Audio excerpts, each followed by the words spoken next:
Em dic Firdaus, tinc 13 anys, vaig a segon de l'ESO. Vaig arribar a Barcelona en el 2012. Soc musulmana i vaig néixer al Marroc. Doncs que estava tornant de l'institut en el metro i una senyora em va començar a insultar i dir-me comentaris fora de lloc, no? I com que em va provocar una mica d'inseguretat i tristesa al mateix temps. Vaig marxar, però la gent em va donar suport. Vam parlar amb aquella senyora i li van dir que no em fessi aquells comentaris. Doncs vaig reflexionar i vaig donar-me que la meva família i els meus amics tenien raó i vaig passar d'aquells comentaris. Vaig anar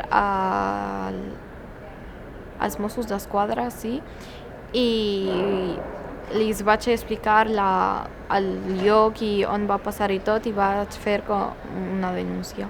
I després vaig parlar amb uns periodistes de TV3.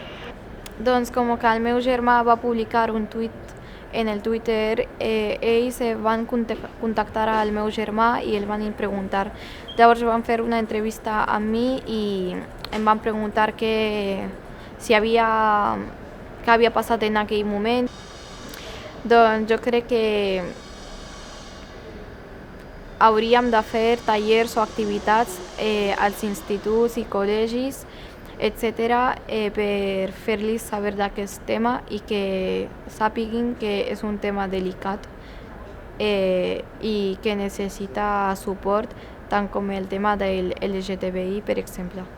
Crec que són les telenotícies, no? O les notícies que surten que quasi sempre surt una noia musulmana dèbil i que està totalment sotmesa a l'home i que no té cap drets.